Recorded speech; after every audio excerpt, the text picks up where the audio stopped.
Welcome to the Retreat Leaders Podcast, the show for visionary coaches, healers, wellness pros, and small business owners who aren't just here to host another feel-good getaway, but to build a profitable, impactful retreat business. I'm your host, Shannon Jamail, retreat strategist, business mentor, and owner of a 46-acre retreat center. I've hosted over 100 retreats around the world, and I've made every mistake so you don't have to. Each week, we'll dive into the mindset, marketing, money, business, and mechanics behind sold-out, profitable retreats. Plus, hear from expert guests who are walking the talk. Whether you're planning your first retreat or scaling your 100th, you're in the right place. Welcome to the show.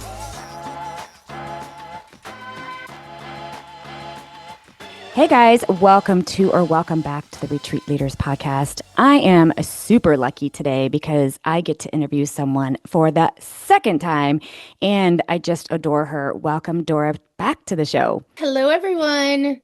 So happy to be here.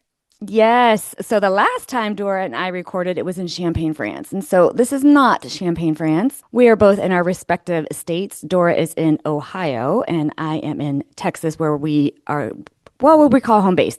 But I have no doubt that we will be meeting again on all kinds of fun places. In the meantime, I wanted Dora to come on today because there's something that's happening in the entrepreneurial world that we're seeing.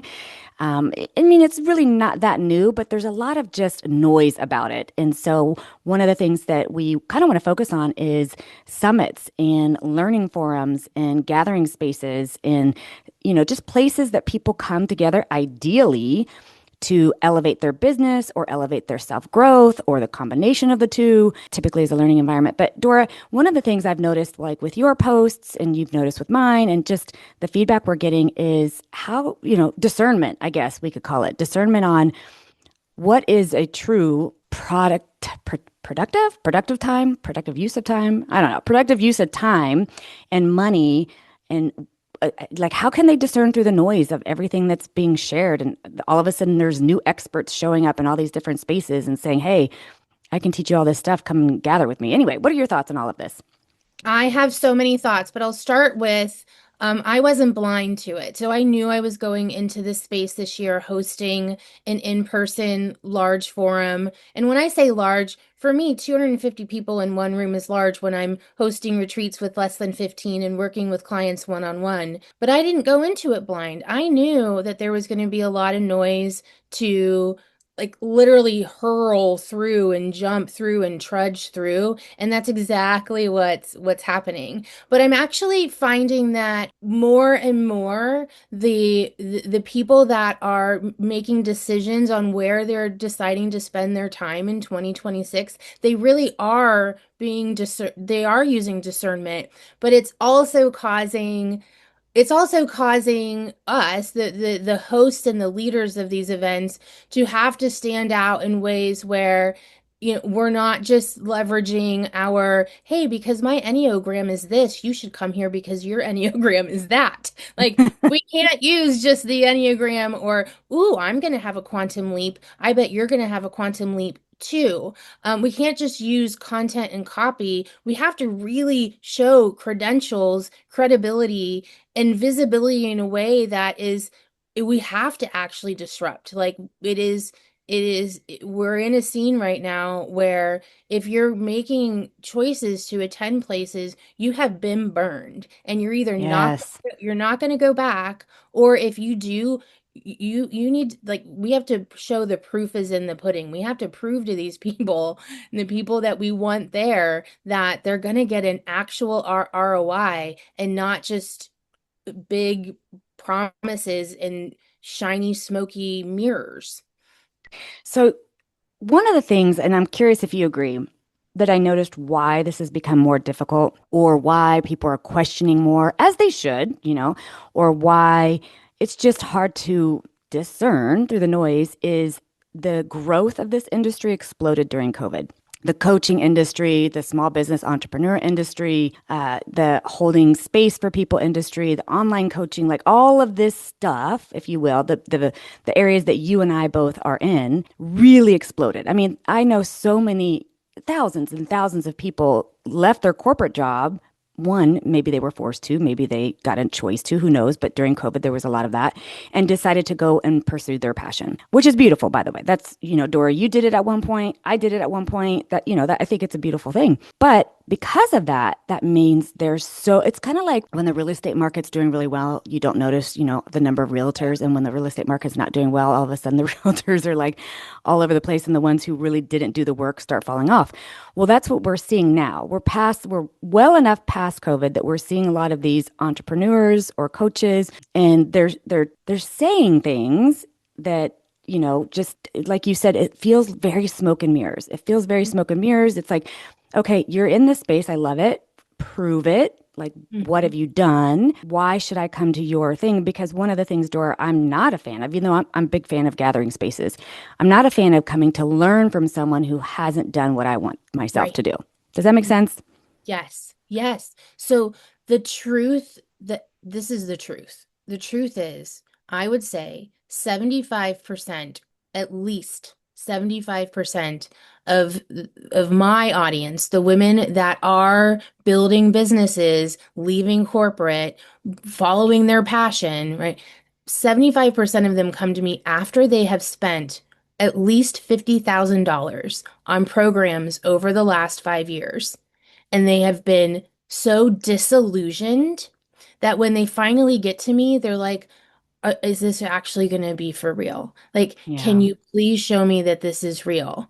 And just like you, I'm like, yeah, let me show you. Let me show you 25 years of building businesses agnostically, right? Building sales teams, marketing teams. Let me show you how to actually do it because it does not come from going viral during George Floyd. And that's what a lot of these celebrity coaches, they're having these big events and they're charging all this money and they're saying you're going to become a millionaire too, but they never actually build a business themselves. They just went viral or they had, money behind them and ads behind them, so much money behind them that they were able to do things quickly. It's such a facade. Yeah. Yeah, it's quite the facade, especially because you and I know that we see things that happen in our DMs and our private emails from some of these very people who are struggling to. This sounds super whatever, call it whatever you want, judge it, doesn't matter, but they're struggling to financially support themselves. And then on the same token, they're turning around and promoting that they can help you be super successful with financial security or Yeah. stability. And I'm over here like, wait a minute, you were just in my DM, you were just in my email. But that just goes to show because their presentation, look, if I didn't know them, I'd look at that and go, holy shit, this person can really help me. This is what I'm needing. This is what I'm seeking. And then yet on the back end, they're not doing the work themselves. They haven't done the work themselves, really, is what it comes down to. And so I love that you said, like, we're at this place now. We have to prove it. And I'm okay with that. Like if you're not okay with that, then that's the whole problem, right? I'm okay Yeah. with that. I'm okay with Dora even saying, hey, you want to talk to 3, 5, 10 people who I've worked with? I'm okay with saying, here's the proof, literally, here's the proof. I just am. I'm okay with that. And I think that's where, this good discernment could come in is don't be afraid to ask. Like, could I Mhm. talk to somebody you've worked with? Like, yes, do it. Yeah, absolutely. Yeah.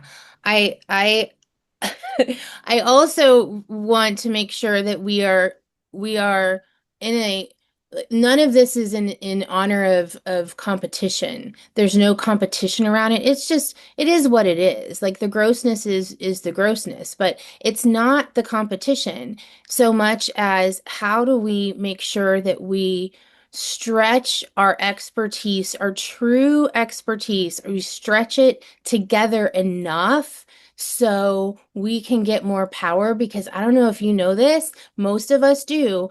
AI is here and it is owned by billionaires and they don't look anything like us. And we got to go do those things together. Otherwise, Yeah. we're going to be overpowered. Hey guys, Shannon cutting in here real quick. Listen, the Retreat Industry Forum is happening May 14th through 17th in Denver, Colorado, and it's not your average feel-good conference. This is where bold retreat leaders, venue owners, industry pros, small business entrepreneurs come together to disrupt, challenge, and advance what's possible in our industry. You'll get cutting edge strategy, real world business tools, and high level conversations about profitability, innovation, and sustainability without the fluff or kumbaya. Join myself, my friend Erin and Allison, along with other powerhouse leaders for 3 immersive days of connection, collaboration, and serious business growth, plus an exclusive VIP experience for those ready to go even deeper. Get all the details and grab your ticket now at retreatindustryforum.com. This isn't just another event, you guys. It's the movement that's reshaping the future of the retreat world. Yeah, I think one of the things that Erin, a mutual friend of ours, said one time, and maybe I heard it somewhere else too, but I just remember when she said it, it was like, that's exactly right. And this isn't competition, it's collaboration. I Mhm. feel like there's so much power in collaboration. An example is myself and Erin and Allison and the forum that we're doing. We all three play in the same playing field. We could very easily have said, no, your client's my client, and blah, blah, blah. And, it could have just been this like antagonistic thing. And instead, it's like, oh my gosh, let's collaborate and create something really beautiful and powerful. So I agree with you. There's definitely that's not the thing. I truly, Dora, truly love seeing the growth in the retreat industry, in my industry since COVID. I love it. What I struggle with is somebody attended a retreat and then they come back and they're a professional retreat leader, right? I mean, and I see it, and it's kind of like what you said, Dora, which is the same for summits and growth spaces. Is then the sad part is this person who's not done the work, who has no idea, maybe even has not even done enough research, learning anything. They go and hold space for someone, a brand new person who's never attended a retreat, attends the retreat, bad things happen, the space is not held properly, the leadership falls apart, and now they're like, fuck that, I'm never going to a retreat again. That's Mhm. what hurts my heart. And it's the same thing in these learning symposiums that people are creating is somebody who's genuinely wanting to grow their business, genuinely wanting to learn how to sell or learn how to just just excel in what they're doing. And they show up to this space that looked really, really good online. And it's a bunch of bullshit. It's not Mhm. applicable. Maybe it's even wrong. Whatever may Mhm. be the case, they're not walking away with that ROI that you talked about. And then that's it. They're burned. And so when they see your gathering, or they see my gathering, or they see somebody else who has done the work, they're like, yeah, I don't know about all that. That stuff, nope, I've seen it before. And it breaks my heart. It breaks my heart. My experience with that is that our my experience with that is that our experience matters. Like Hmm. our actual lived experience really truly matters. And if it's extremely limited, that's going to be positive or negative. For example, if in my world, I'm extremely passionate about women being visible and being able to sell their thing without thinking that they're going to be coming across pushy or sleazy. It is my soapbox, right?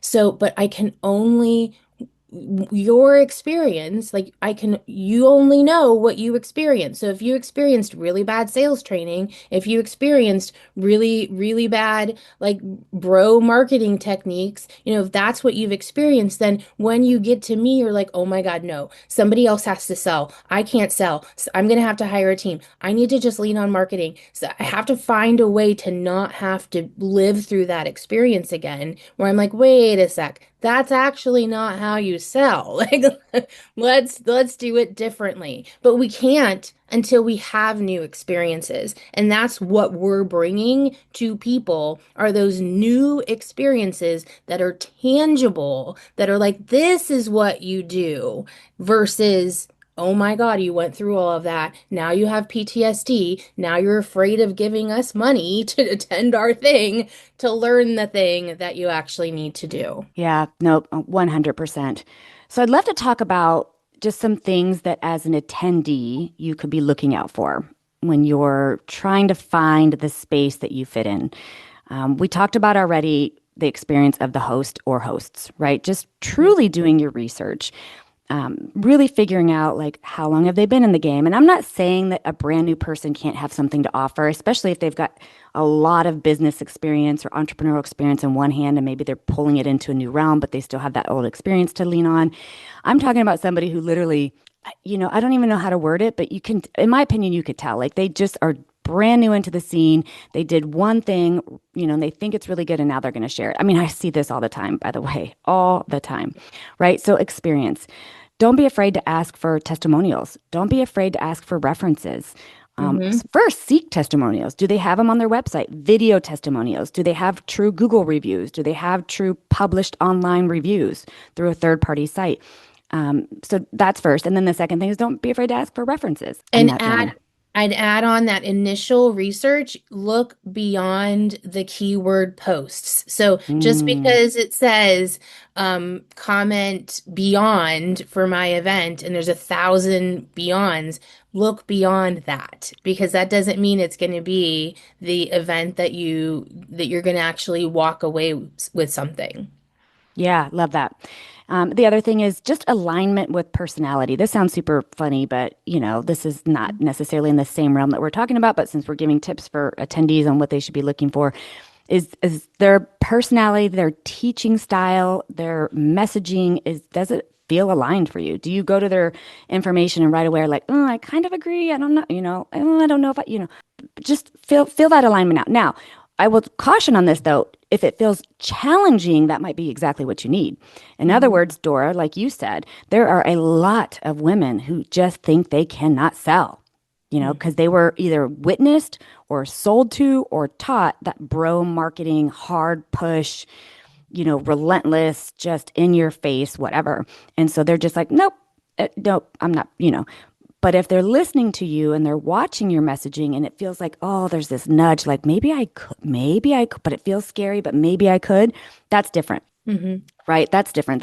That's not necessarily that it's not in alignment. That's a challenge, and I think that's great. I'm talking more like their whole belief system and messaging and the way they operate just doesn't feel in alignment with you. Then that's a hard pass, and just keep moving on. Yeah. What else? What else could attendees be looking for, or should they be using in their discernment process to decide if they should be in that space? Accessibility, like the fact that the leaders and the hosts are accessible to you versus only on some big stage, hidden behind the scenes where, oh my gosh, I only, like that fame feel, that's a big red flag. The moment you're like, oh my gosh, I get to be in this room with this person, that's a fame feel, and that's Yeah. vanity. If you're only looking for vanity metrics to attend, like, my goodness, I'm spending a week in Texas to go see Florence and the Machine, but I'm going for entertainment, right? So, but if you're looking for real, like, I want to be in this room to build my business, it's not vanity. Are they accessible to you? Are they really going to be hmm there for you versus on the stage vanity? Yeah, I like that. I'm not opposed to there's a time and place to maybe you're a Tony Robbins fan, maybe there's these other, we'll call them kumbaya, motivational, but that almost falls into the entertainment just a little bit category. But you walk away for sure with some motivation, and it depends on who you are. Joe Dispenza retreat or whatever. Like I still think there's a time and place for that. But to me, when you're looking for actionable, strategic business building tools and knowledge, you need to be in a space with someone that first gets it and is, I agree with you, accessible. Can you ask them questions? Can you say, hey, I get it, but this is the part that I'm struggling with the most? Can you say, hey, can I have 5 minutes of your time because I've got questions about, this program or this forum or this meeting that you're doing, and I just want to make sure it's the right space for me. Mhm. Absolutely. I think that's a hard yes for me. Mhm. I know that for us, for our forum in Denver, I've had many calls with people, 5 minute calls, 10 minute calls, where people are Mhm. like, this is the part that I'm struggling with. And I just want to make sure, I want to Right. make sure this is the right space. I'm at this stage in my career. Should I be there? Or I'm at this stage. Should I be there? And I love that, by the way, because here's the other thing, Dora, we're not a fit for everybody. Right. Mhm. And so we may not be a match. One of my calls that I had was somebody who was like, I've never been to a retreat. I've never even hosted a retreat. I'm at this stage of here. Do you think this is right for me? And I'm like, really? Probably not. This is probably Right. not the room that you want to be in. Do this first, right? Do Mhm. these things first, and then let's come back because we're going to, do another one next year and yada, yada, yada. So I think that's also important. Like if somebody tells you you're not a right fit because you're not there yet or because you need to do some other stuff, that's a signal that they might be great for you later. Well, But it absolutely shows integrity of the leader as hmm well. And I giggle a little bit because, my book is all about consultative selling and how to have conversations that yield sales, that it's not just in your copy. And so for this 250 plus in-person summit in Cleveland in May, I probably have 5 to 10 conversations a week, right? And I welcome it. So it's like, no, there's no gatekeeping here. If you're thinking about coming, you can absolutely schedule a call and talk to me about it. yeah, I want the people that really want to be there and want to do this work there, right? yeah. That's a good point because just like what I just said and what you just said, if the wrong person shows up, it affects all of the people around them, right? Those immediate people that are sitting around them. It can affect the entire energy of the space depending on how big the crowd is. And so, yeah, while the attendee is doing discernment and checking all these boxes, it's just as important to check the box that if it's not a fit, then they just don't. And I'm okay, Dora, because I've already had some of these conversations where I'm like, you know what? Ours is not for you, but check out this one. This one Hmm. is a better fit for you for where you are at right now. Or check out this other coach. This maybe work Hmm. with this coach for a little while before, you decide to do this. And that again, it goes to that integrity aspect that you talked about. But it's about equipping yourself as an attendee with the right knowledge and the right information so that you're showing up to the right space so that you Hmm. get the maximum return. Because Dora, you and I both know, for those of us that host these things, I know people listening might not really truly understand that, but that one ticket price isn't what's going to make my career. Right. It's the expansion down the line and they start telling people and they work with me in a different capacity and they show up to another event and it's the lifelong relationship with that person that comes to my event, right? So that one ticket isn't our goal. Our goal is to help them grow so much that we can continue to help them and continue to span and continue to work with them down the line. And so, yeah, the discernment is just so important. You mentioned I talk about the sales cycle of a buyer or a sales cycle of a partner or a sales cycle inside of an ecosystem, and the initial buy, that's just the decision. Like you just made the decision, you took the leap, you made this decision, but really the sales cycle is that longevity of what comes into play after you make that initial deposit decision. You buy the car, you put the money down, but you have it for the next 10 years. That's the same thing with a sales cycle. Yeah. Yeah, 100%. Okay, well, everybody knows about my forum, and if you don't, there's plenty of shows. Probably, I think it's the previous one or two before this one that we really get deep into what that is. But Dora, I want to know what you're doing in Cleveland. Will you tell everybody what it is, who it's for, and what someone would walk away with?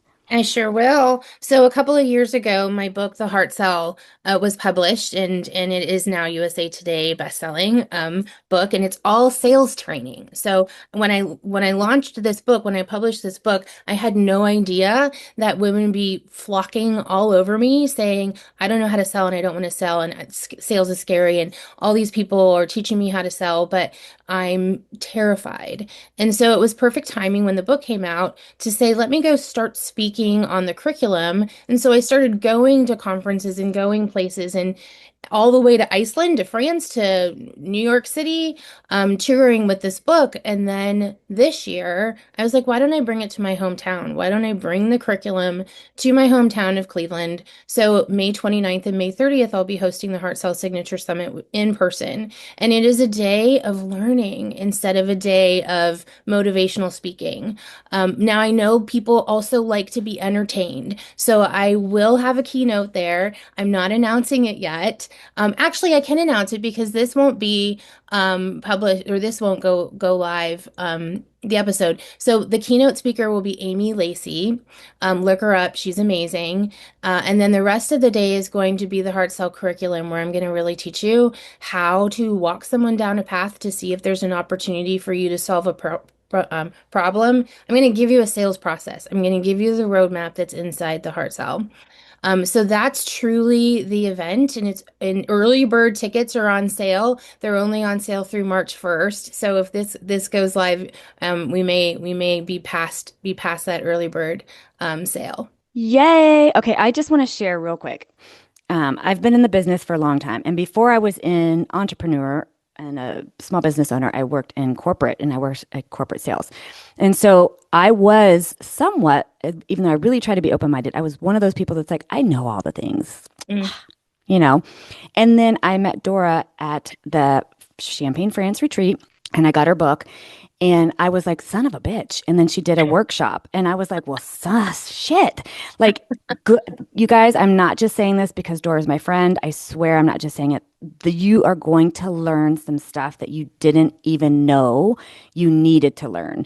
No matter where you are in your business, no matter where you are in your growth cycle, no matter how you feel about sales, whether you think you're a badass at sales or you're terrified of it, I promise you're going to learn something from her and that you just absolutely, without a doubt, immediately can use in your business. I left that retreat with just the handful, so I can only imagine what you guys are going to get at the full conference.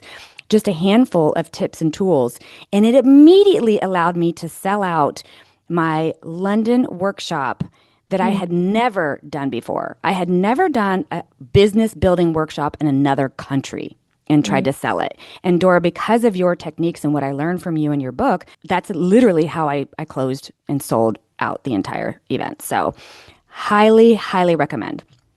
Thank you for mentioning that some of us are naturals, right? So you were in corporate sales, so you had experience, but you're also a natural. One of our dearest, Erin is a natural salesperson. So, but sales can also be learned. It doesn't have to Mm, be natural, and there's actual skills and process to put into play. Just like you're putting in a process to put together your marketing plan, it's the same thing putting together a sales plan. You've got to have both. And so many of us think that the marketing is going to replace the sales, and it really doesn't. And I could talk about this for days. But instead, come to the Heart Sales Signature Summit and learn the difference between sales and marketing and how to implement a sales process so you can increase your revenue. yeah, I'm glad you said that. That was part of my problem, Dora, was that I was leaning so much on my marketing. Like my marketing is going to close all my deals for me. And I'd been doing this industry for so long that it was almost on autopilot. So I was like, I don't need to sell. But really, honest to goodness, implementing a true sales plan that I learned from you is what took me from autopilot, 80% capacity to 120% capacity with a sales plan that feels good, it feels natural.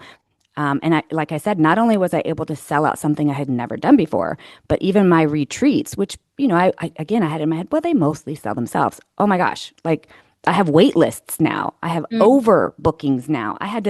Girl, because of you, I had to book a second beach house for my beach retreat because I like oversold the damn thing. And so I'm telling you, I'm not just saying this. You guys have got to go check out her summit. I have a little bit of beef with her because she booked it when I'm going to be in France. I Otherwise, know. I would absolutely 1,000,000% be there because I still can learn from her even after doing that very small workshop.